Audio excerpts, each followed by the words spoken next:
Big jump today. We're moving from the complete western end of the Islamic world. We're off to India, and we'll start looking at architecture today and at decorative arts, mostly painting, in the next class. So you wouldn't probably have done any of this in 270, no. At about the changeover between the two courses, 1250, the Ghurids, the successors of the Ghaznavids, Ghazna in Kabul is where they ruled from originally, had established a foothold in North India, and around 1200 they became independent and established the Sultanate of Delhi. Before that there had been settlements around the coast by traders, but this was the first major established dynasty of the Muslims in India. And they ruled from Delhi as their capital. And you can see they controlled a large swathe of territory ranging from nearly Afghanistan all the way to Bengal. The area to the south of this was composed of independent Hindu states. And gradually they were able to acquire more and more territory. The first building we're going to look at is in Multan, a province in modern-day Pakistan, on the and a town in modern, near the Punjab River. I haven't given you the handout yet, have I? No. Okay.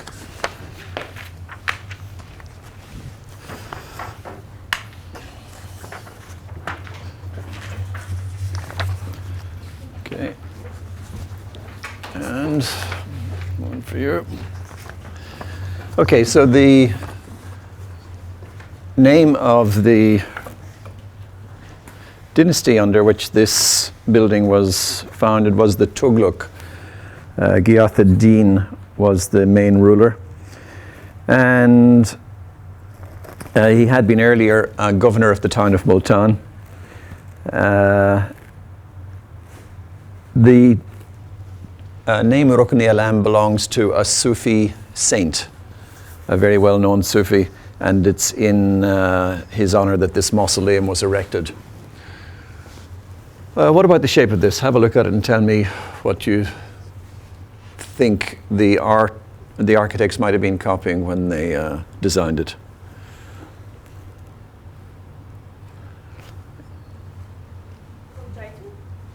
That's a possibility. It's has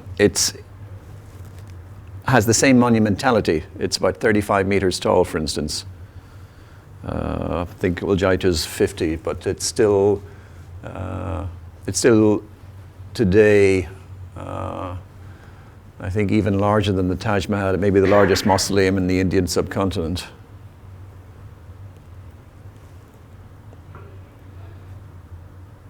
So in terms of the general overall shape, yes, it's octagonal, which Ujjayi's mausoleum is as well. What sort of differences do you see with something like Ujjayi's mausoleum? If you can remember what it looked like. It was in the slide test. That will help. Yeah. A bigger block instead of yes. Well, it and no drum. This one does. The lack of a gallery.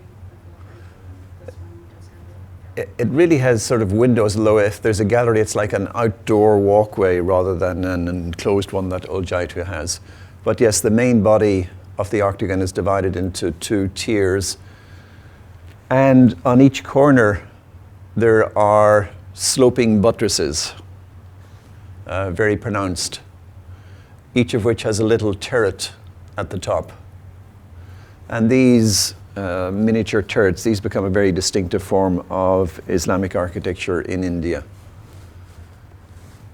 It's also like Ujjayi, which was built very close to this in time, in fact, just a little bit earlier. Finely decorated with tile work that is mostly restricted to blue and white. The tilework here, in fact, has been restored very extensively in the past few decades, but probably according to the original style, and there's quite a lot of underglaze painted tilework as well as just monochrome glazed examples here.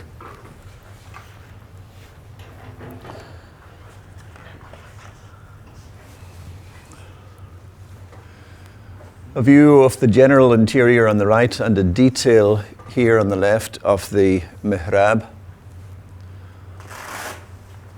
The raised, illuminated tomb in the center is obviously that of Rukn-i Alam. What do you think these are? Yeah.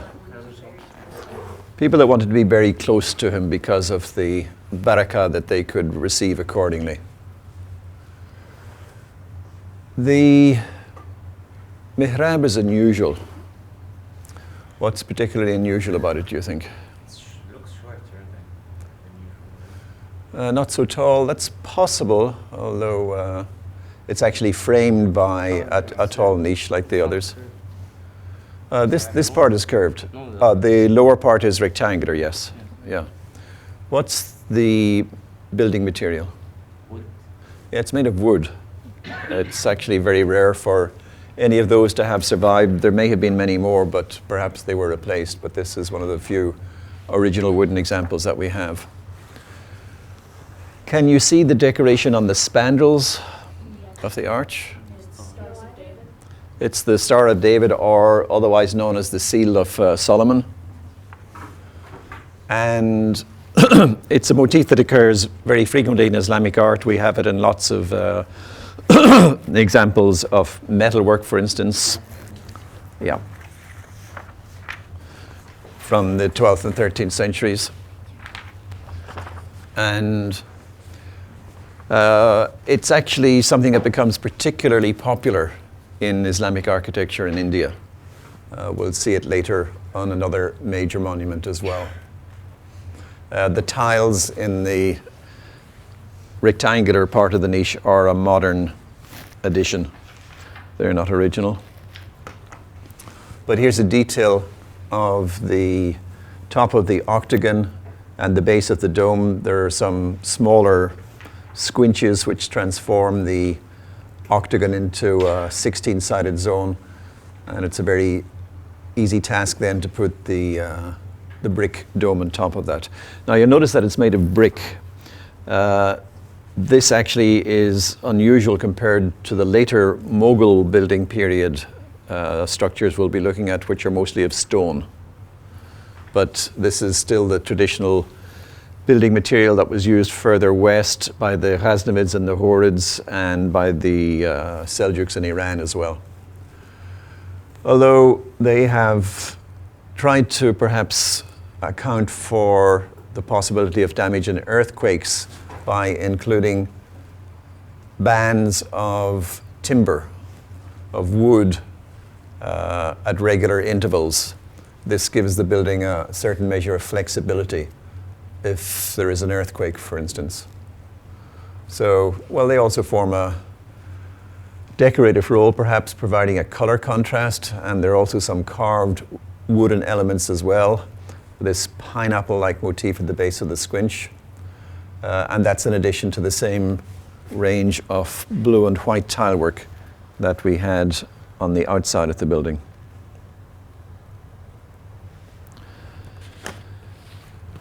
Big change comes with the arrival of the Moguls upon the scene.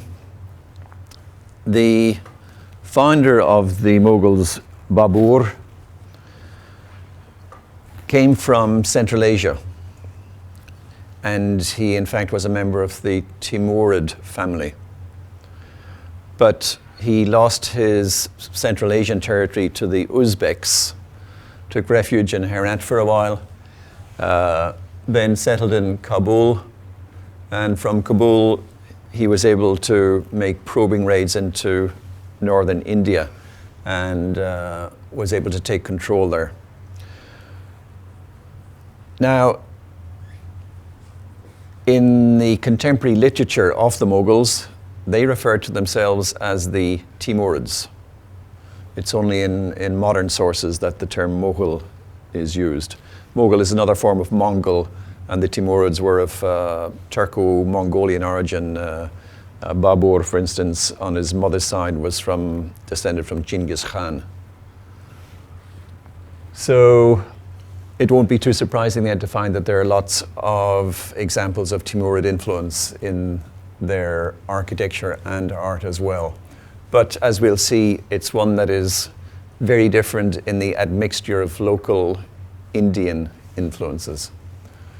So this shows you the boundaries of the Mughal Empire at different parts, different eras. As you can see, they controlled a lot more territory than the sultanates had done. They gradually expanded from Delhi. Agra became the capital later on and took over many of the Hindu principalities that were further south. And they kept on expanding until the 17th century. Then, after the reign of Shah Jahan, his son Aurangzeb managed to hold the empire together, but later it faced opposition, for instance, from the British, and by the 19th century was a shadow of its former self. But initially they didn't have it all their own way. Humayun, who was the son of Babur, he was faced with the very able personality of a sultan king called Sher Shah Sur. And he was able to expel Humayun from northern India and rule himself there for a while. Humayun spent the years of exile in Sindh, along the coast in northwest India.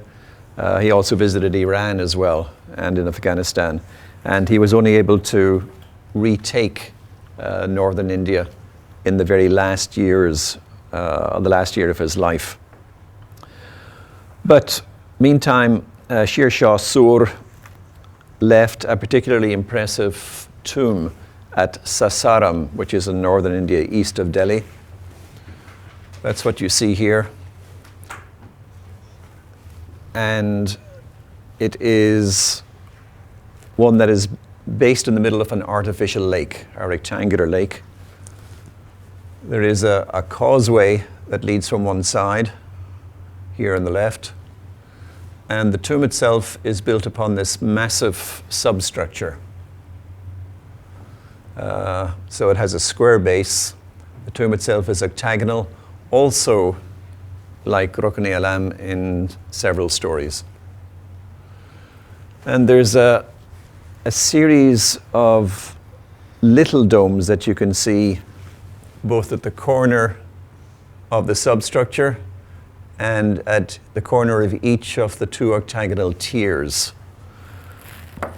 These are called Chia Trees.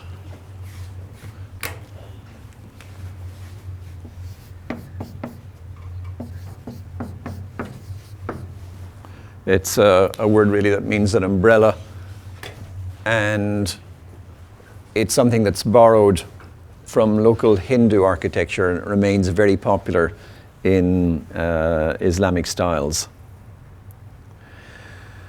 Now, just a year after he had taken control of northern India again, Humayun slipped on the stairs of his library and fell to his death. So it was his son and successor Akbar who built a mausoleum for him in Delhi. So this is Humayun's tomb, but it wasn't built by Humayun, it was built by his son.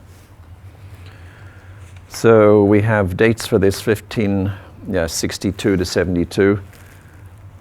And what would you say about it, just having a look at the forms that we see? Where's the architect getting his inspiration from?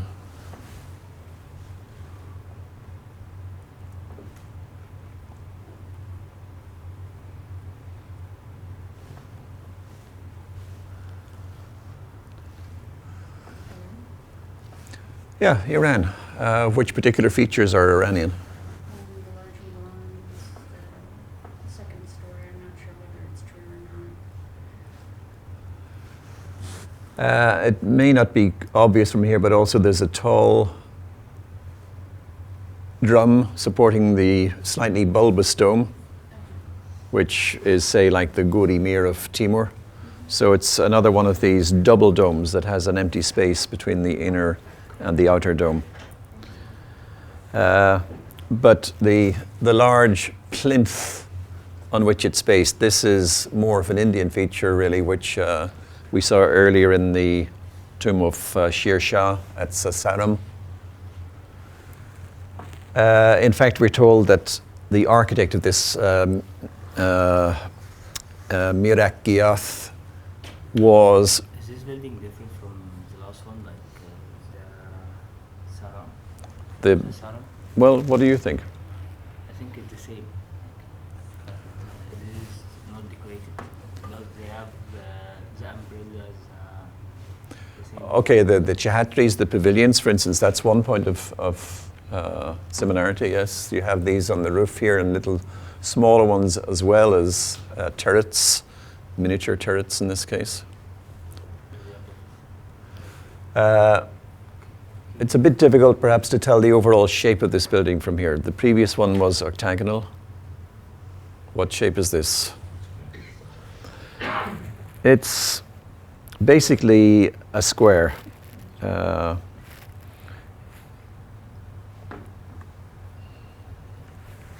Here's the plan of it on the left-hand side, although it's a square that is divided up in unusual ways.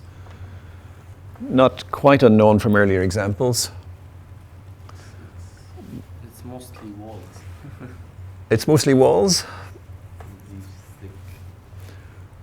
Well, the black portions of the walls certainly, but there's quite a lot of white in between the walls, yeah? 50%. You mean,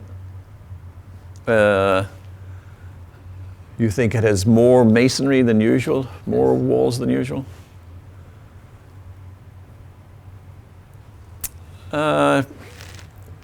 I mean, if you go back to the photograph, do you still get that impression? No, not in the middle. It's in the Just in the plan? like in this empty part. It's empty. In the middle, it's very busy. Well, hold on. This is the Taj Mahal, Yes. but this is the tomb of Humayun that we're talking about. How many different main spaces do you have here in the plan on the left? Nine. 9, yeah. It's really another example of a 9-bay plan with one central room, which is where the main cenotaph is located. There are 4 iwans. One of them is actually closed off, but 3 iwans and one similar feature. And then 4 corner rooms, which were used for subsidiary burials. There's another name for this kind of plan, which was found earlier in garden pavilions. It's called the Hasht Behesht, which literally means 8 paradises. I mean, you can think of it as being the one main central space that is surrounded by... Sorry, it's called Taj Mahal? Yes. Yeah, it's a Persian word meaning 8 paradises. You can think of it as the main central room that's surrounded by 8 other compartments. And it's a plan type that has been used before for garden pavilions, but this is a monumentalization of it, a much more impressive example in that respect. Lots of 9-bay plans in mosques, but it's different because in mosques, what you want to have is an uninterrupted prayer space. So you start with the outer 4 walls, and you just put 4 columns in the middle so that there's as little masonry interrupting the view of the person who's praying of the mihrab. So that you have an uninterrupted clear space. There's a much more division with masonry, if you like, into lots of different rooms. So more obviously 9 different spaces here, perhaps. Well, I'll get back to the building materials in a second, but just another couple of points. One is the area in which the tomb is set. It's set on this square base, but it's surrounded by a garden, and there's another word for a garden in Persian that you should be familiar with, because we'll be encountering it in other examples. It's called Chaharbaq. Literally in Persian that would mean 4 gardens, but it also refers to either a quadripartite garden, a garden that's divided up into 4 parts, or simply a garden, a large garden that's divided by means of water channels into several compartments. So how many compartments do you have surrounding the plinth that supports the tomb of Humayun here? How many what? Compartments, how many chaharbaqs, if you like, how many quadripartite garden areas? Or the little ones. 4 little ones? No, 4 big ones, but they're little. There are 36. Well, squares. yes, you have, in fact, it's another 9-part division that is further subdivided. So each of these compartments of 4 is repeated 8 times around the central one, which matches it in size. So it's like 8 chaharbaqs surrounding the central one, all in all making a 9-bay plan, or at least a plan that's divided up into 9 compartments. The lower section shows you the arrangement of the double dome. So just like the Guri Mir or the Shahi Zinda mausoleums that we saw, this has empty space between the outer shell and the inner one. And there's the crypt underneath, which of course is the main burial space. The cenotaph above is just a symbolic marker for the grave.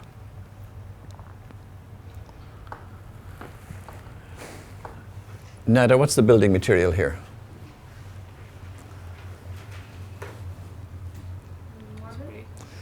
Marble is the white stone, and what's the red color from? Sandstone? It's sandstone. Yes, that's another very common and favorite building material for the Moguls, and it provides a very effective color contrast, as you can see. What do we have decorating the spandrels of some of the arches here? More seals of Solomon, yes. Very prominent here as well, as they were in the mihrab of the Rukn-i Alam. And we mentioned the little turrets in the corner buttresses of the Rukn-i Alam. They are very prominent here as well, but they've become dwarf elements in the design. We'll also be looking at another mausoleum, which, as you can see, is rather similar in plan. It's another hashed behesh type of plan, the Taj Mahal. So here's just an easy way to compare them. Same idea, but slightly different arrangement. That's the interior of the mausoleum, the central section of it.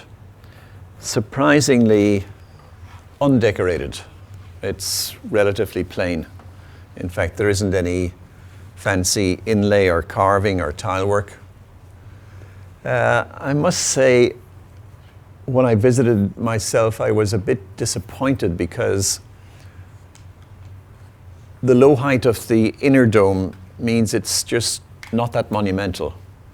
I mean, you have a colossal building on the outside supported by this huge plinth, but then when you get to what you think is going to be the focal point, it's a bit of an anticlimax.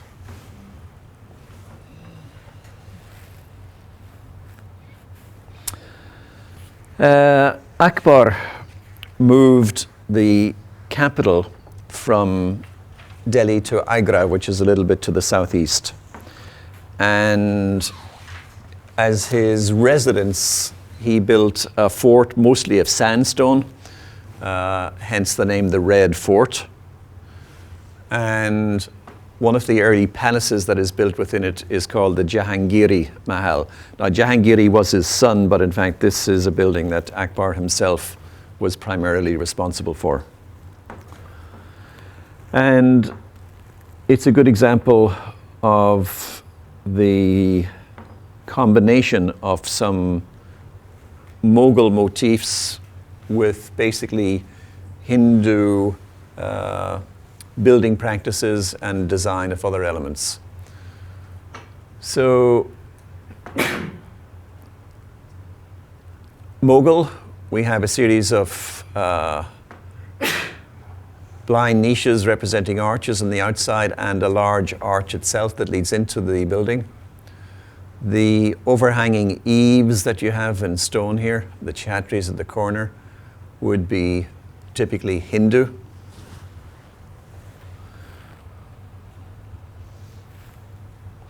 And this is the courtyard of the palace. Anything that we've seen here before from earlier Islamic architecture? Or is this rather different? Very different, yes. We have a series of what look like arches, but if we look at these closer up,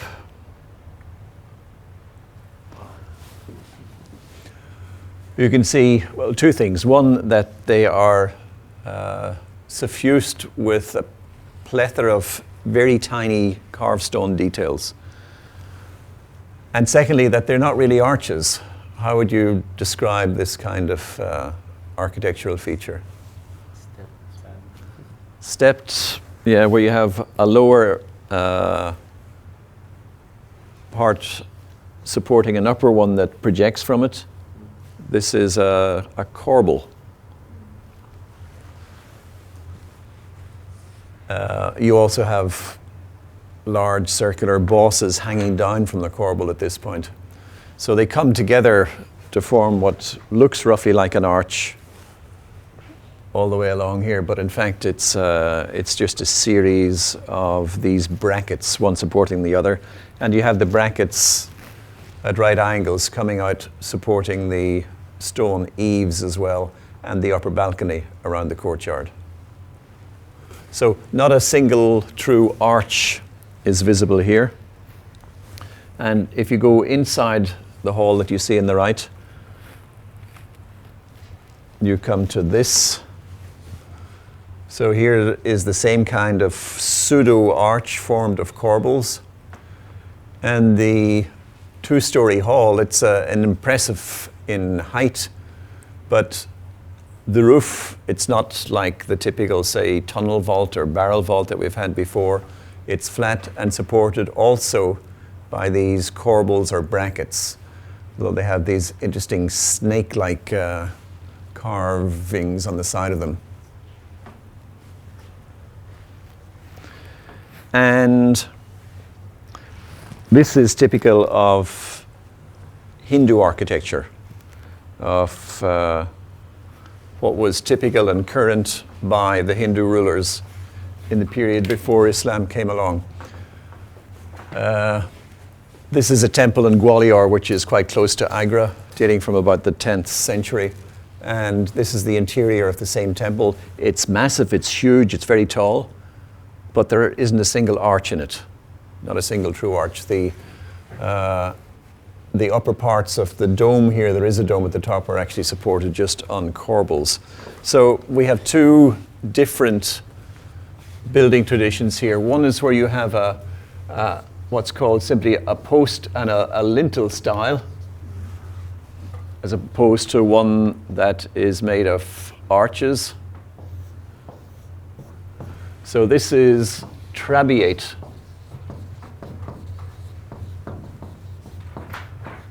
And this is arcuate.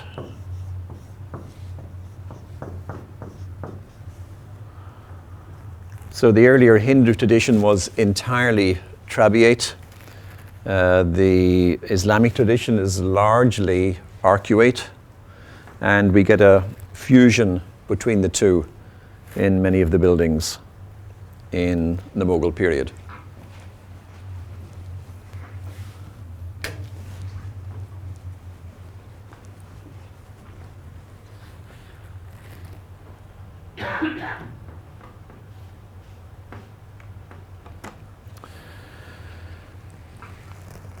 Akbar liked to visit holy people, including Salim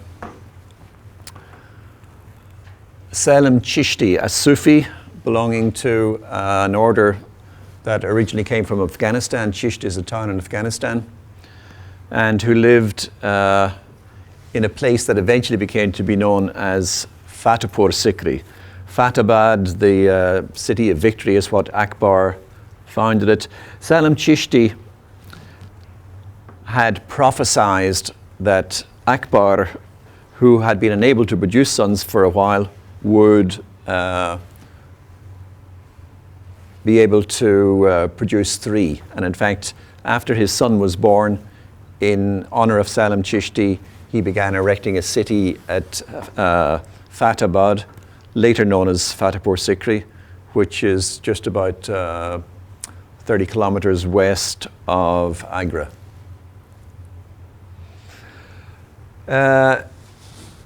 It's a city that he actually didn't live in for more than about 10 or 15 years. He spent most of the later part of his life in Lahore in northwest India instead. And but it's remained in fairly good condition. There used to be a story current that it was abandoned because the water supply dried up, but there aren't any accurate historical accounts that specify that this actually happened. So maybe just a change of heart. The main components are Friday Mosque that you see at this point. The Qibla in India is due west for the most part. So this is the Qibla dome chamber. It also contains a tomb that was erected for Salim Chishti after he had died, and which was a very important place of pilgrimage. There was a large gateway here in the south leading up to the whole complex. All this in the Friday Mosque. Sorry? All this in the Friday Mosque. All this is in the Friday Mosque, this square at the bottom left. There were other service areas. This was a caravanserai off to one side. This a factory perhaps, or a mint. There was a bazaar along here leading up to it. But then these were the private quarters, the palace of the ruler himself and his harem. So these are based around lots of different courtyards. Here's a detail of some of the courtyards. The problem with interpreting these is that in contemporary histories, we also don't have specific descriptions of what functions the buildings had, of how life went on here. So we're only able to make a guess based on the probable function and the relationship of the different units. But it's likely there was more private and more public areas, parts which were used just for the Mughal Sultan and his family, others that would have been used for receptions. Here's a view of the courtyard of the Friday Mosque with the Qibla Iwan on the left-hand side. You can just see the top of the dome that was shown in the plan behind it. All around the roof, we have these little Chia Trees, these little pavilions, even on top of the Iwan. And the building in the middle, where lots of pilgrims are heading, is the tomb of Salim Chishti. Now that's distinguished by being made completely of white marble as a sign of respect, a sign of honor. The materials are particularly fine. And you might be able to notice, even in the photograph here, all around it, you have a series of marble screens. Okay, these are grilled windows. There's a term for that you'll come across frequently in the sources, a Persian word, jali, Jali.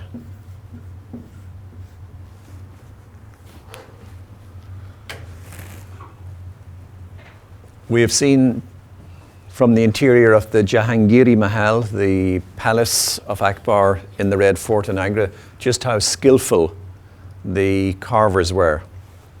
And this gives you perhaps an even better idea of the phenomenal design and skill that they had. These are sculpted from a solid piece of marble. They're not single pieces fitted together. So you've got to be very accurate to get the pattern repeating perfectly and to make sure you don't cut through one of these small filaments connecting the pattern as you're carving it out.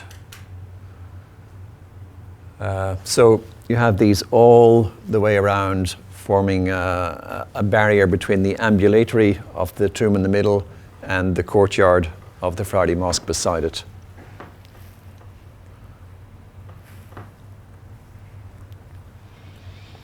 Here's a view over one of the main courtyards inside the palace. What about the architecture here?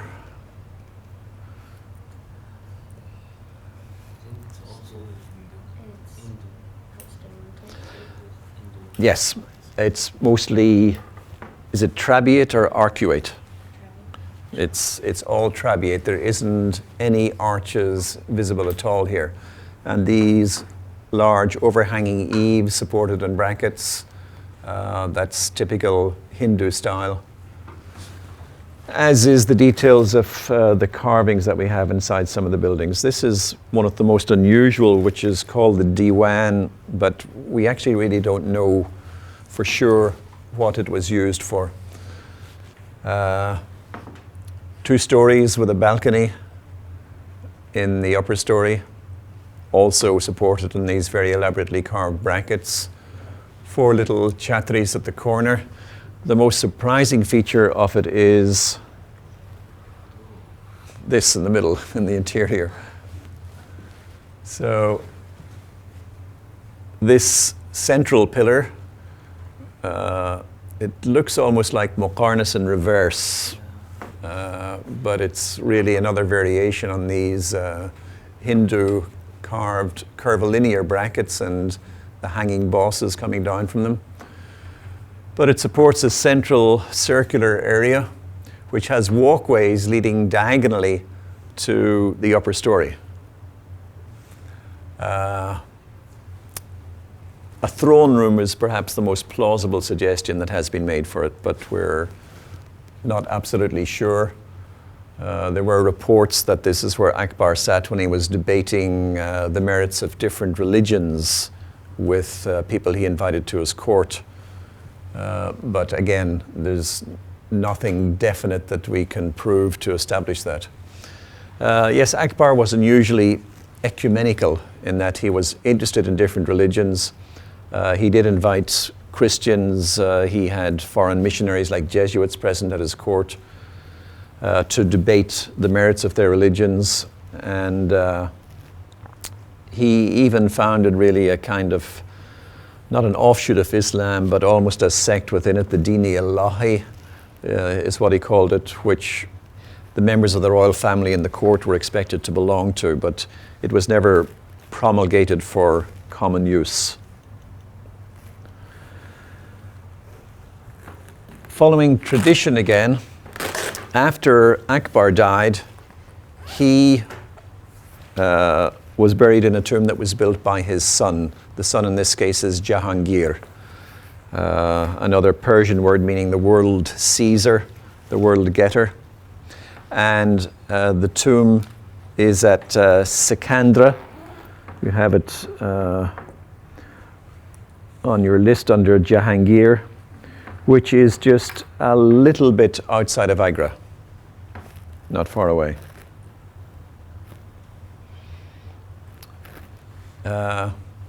So Isabel, what do you think of the architecture of the gateway? Now this is just the gateway into the whole complex. This is not the tomb itself. Well, it still follows Iranian tradition. Okay, specifically in what elements? Okay, we have Iwans and also arched niches and 2 stories to either side. Yes, that's typically Iranian. But it also has some Hindu elements in it as well, with the Chia Trees and... Sorry? Sorry, I'm still trying to figure out how to pronounce it, so Chia Trees, yes. Okay. Yeah. Yes, these little Chia Trees. But it also has minarets at the corner as well, which is a bit surprising, given that it's just a gateway to a mausoleum. So some interesting combinations of elements there. Nadeem, here's a detail of some of the painted stucco work that you have inside this gateway. What about these motifs? Indian tree. No, it's Chinese. It looks like Chinese tree. It's the Tree of Life. Yeah. Well, I mean, the Tree of Life is a description that's usually given to a symmetrically arranged tree, sometimes with animals surrounding it. There are 2 different But it's, things. yes? There's people. That's right, you have a background motif, which is in a darker color, and you have the tree itself. This kind of large 5-lobed leaf here, it's a bit like what they call a plane tree in English, P-L-A-N-E. Chinar is the Persian word for it, but it's a common type of tree that you find both in Iran and India. Well, think of, say, the Timurid buildings we've seen. Do we have trees decorating them normally? Those might be closer to a tree of life. We have a sort of vase with a very stylized vegetal motif coming out from it. There's a vase, exactly. Although these are very obviously arabesques and not naturalistic. This is different from the early Iranian ones in that it's much more naturalistic. It's not symmetrical. It's not a straight trunk. It has much more of the variations you find in nature. I think it's because of its position. It's in a... Yes, but in a Timurid building, they wouldn't have tried for symmetry like that. They would have had just symmetry within the one panel. So there are certainly Timurid elements in the absolute symmetry that you find in the squinch net vaulting. I mean, this type of vaulting itself is something we've seen before in Timurid buildings.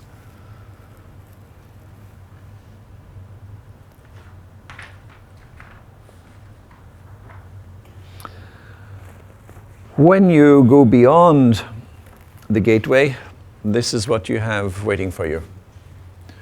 You have another massive plinth, like the tomb of Humayun. Plinth, a base, with a large Iwan-like gateway in the middle of it.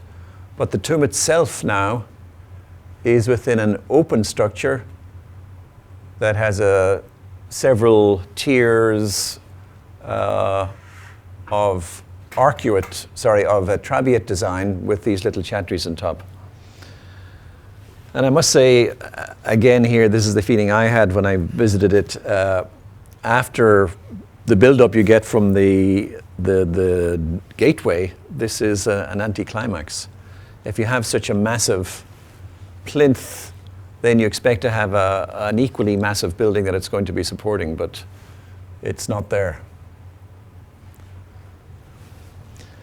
And funnily enough, there's even more of a trend in this direction in the tomb of Jahangir himself, which again, like the previous examples, was built not by Jahangir before he died, but by his son Shah Jahan.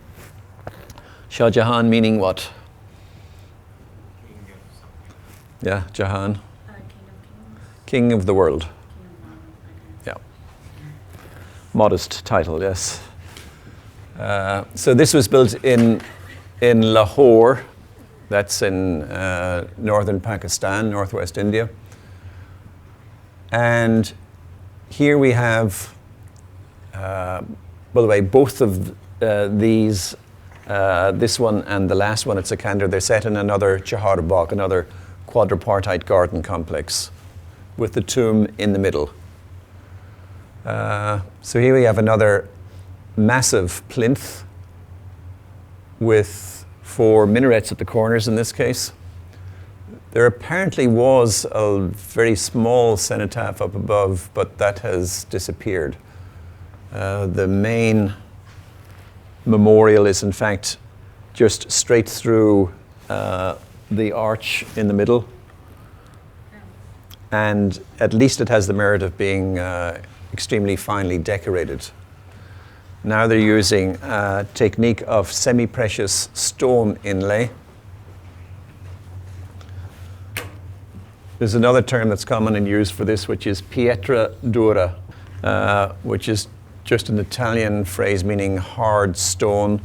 It was also an Italian technique. There's a thought that some of the jewelers, perhaps at the Mughal court, might have helped encourage its use.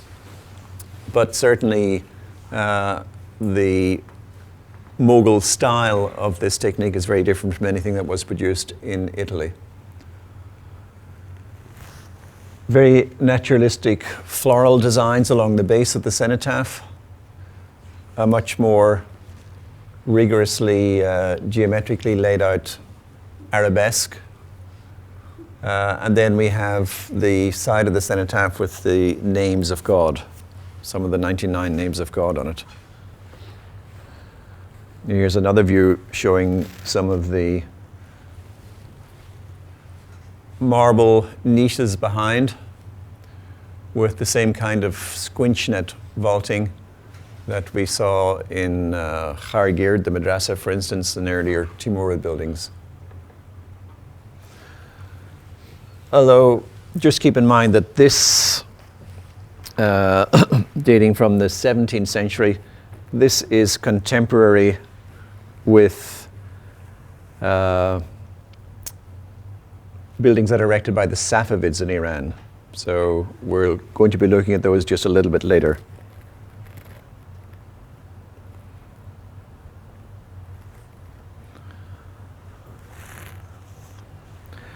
Okay, we come to a building that everybody knows.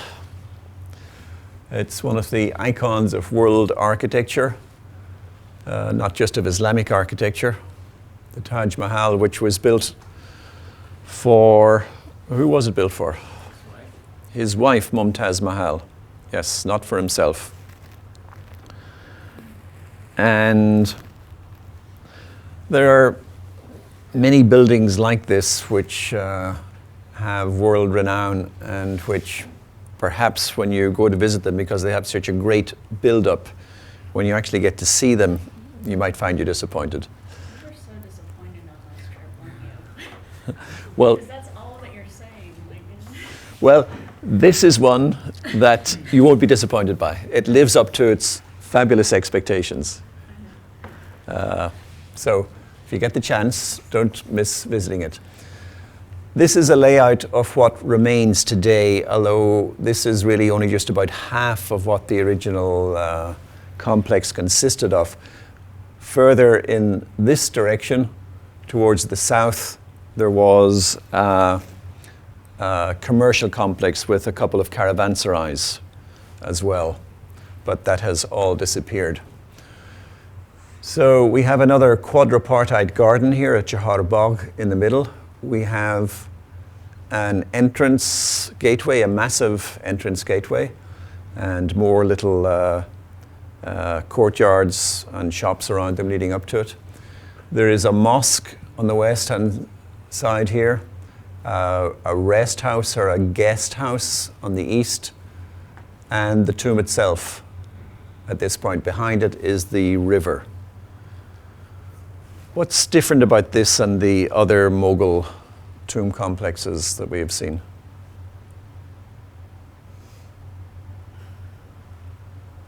So this isn't at the center. Yes. All of the other ones, the middle of the garden is where it has been placed. Here it's at one end. More corresponding to a kind of domestic plan, in fact, rather than the previous mausoleum examples. You might read in some sources that this is only half of what was planned and that he meant to build another one on the other side of the river in black marble, but that's only a much later legend. There's absolutely no contemporary evidence to support that. Is the legend about him like having the eyes of his architects gouged out so that they wouldn't repeat the plan true, or is that also a legend? That's just a legend. There are 3 different architects involved. One was a Lahore, and I think none of them were blinded, but it's a legend that is attributed to dozens and dozens of different architects and building projects throughout the ages. So, so a view from the center of the garden looking up one of the main canals towards the building itself. Kyrillos, what sort of parallels do we have for this and earlier examples of Islamic architecture?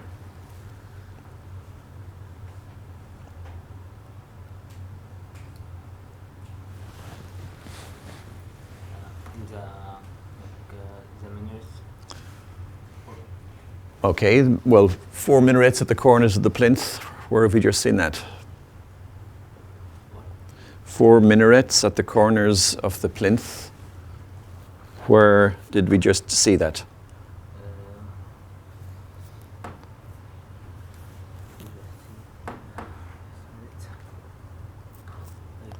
The gate of Jahangir. The gate of, Jahangir. we saw it at the gate of the monument that Jahangir built for his father, the tomb of Akbar. But we also saw it here. This is not the gate, this is the actual mausoleum of Jahangir himself, built by Shah Jahan also. Magad, any other feature here that relates back to earlier architecture? The Iwan, huge Iwan, and 2 stories. Okay, 2 stories, where have we had that before? 2 stories in a mausoleum. In all Iranian influence. Which particular Iranian building had a mausoleum of 2 stories?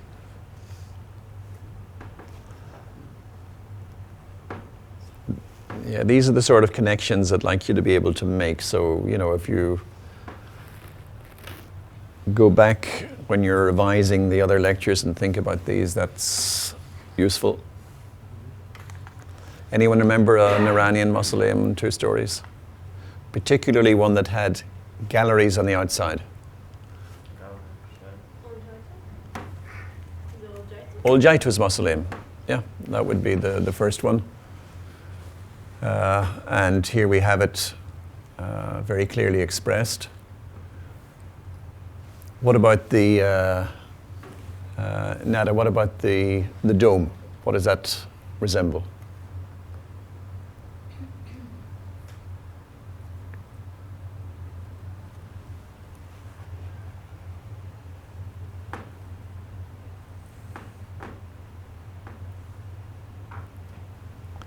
Double dome, where have we had double domes before?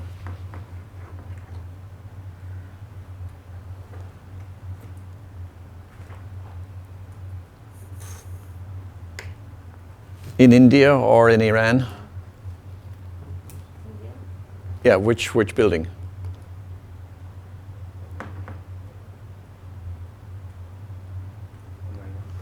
Yeah, Humayun's the only other domed Mughal mausoleum that we looked at. Sorry? The tomb of Humayun. And it in turn, of course, comes from the Timurid examples, so lots of Timurid influence there.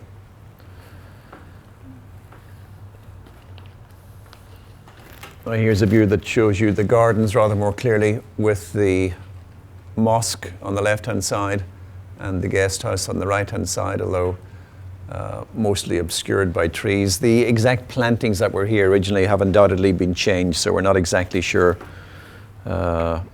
what they consisted of. It might not have been neatly mown lawns, as you see here, for instance.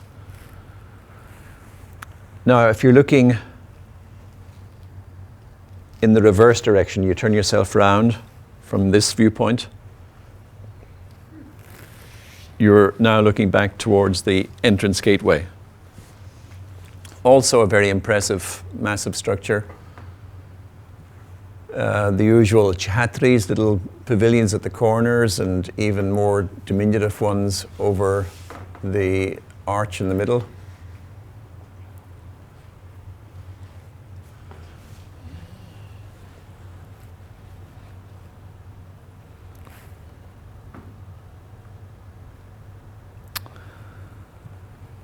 What are we looking at here?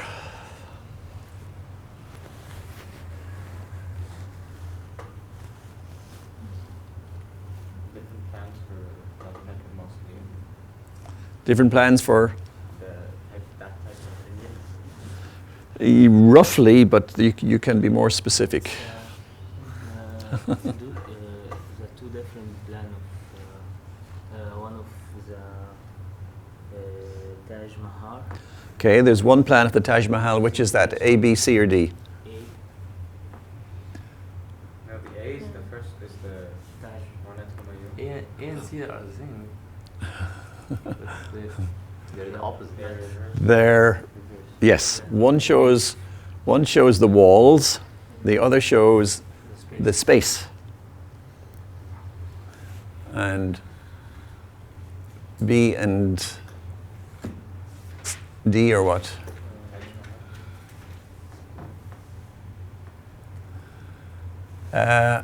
B and D are, well, let me go back. Maybe it's easier if we go back quickly to the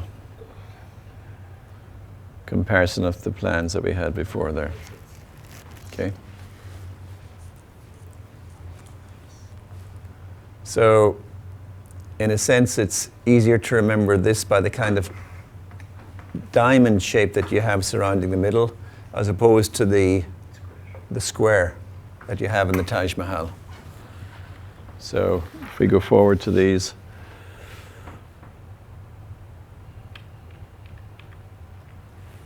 Which is which? So, this is positive and negative. Taj, positive and negative for Humayun.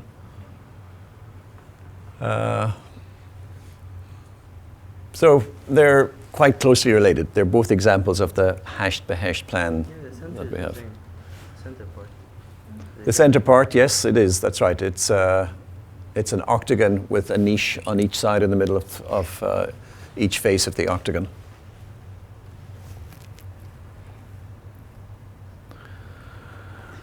One of the things that makes the Taj Mahal so beautiful, apart from the overall form of the building, is the decoration, the materials and the decoration. The white marble of which it's made is one that changes color throughout the day depending on the angle and the intensity of the sun.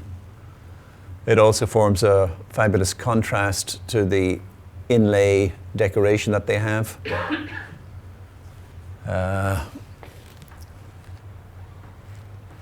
The next one is a detail of the dado that's inside one of the Iwans, and the motif of... No, this is on the Iwan and the outside of the building still.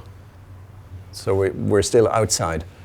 And the dado of flowers is a typical Mughal motif. They have many manuscripts which have wonderfully naturalistic portrayal of flowers as well. And they had superb calligraphy as well, This actually has the date in Hijra there at the end, 1026. And a detail of the pietra dura work, the inlaid stonework on the spandrels. This should be a familiar motif to you now. It's the Chinese lotus. Again, a favorite Timurid motif. But here again, this isn't a terrific photograph, I have to admit.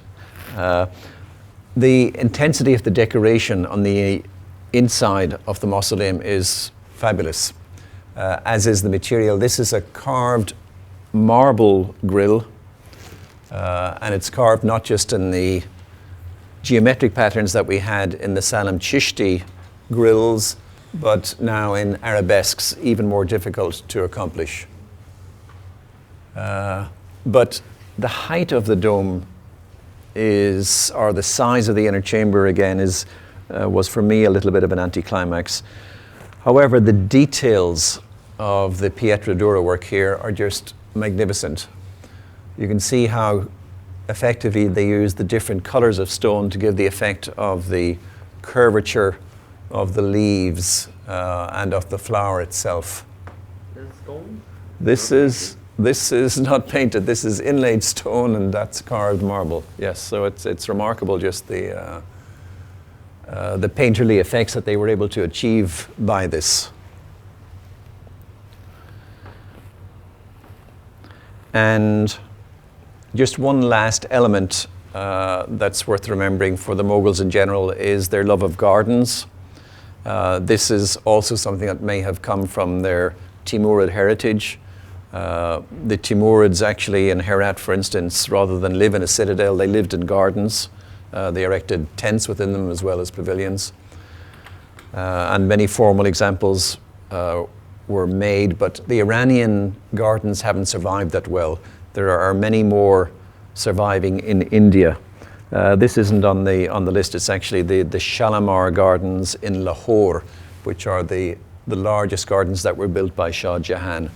So these have much bigger artificial lakes, for instance, with little pavilions and walkways on them, and also small pavilions with marble balconies surrounding them, plus the typical irrigated divided canals that we have seen.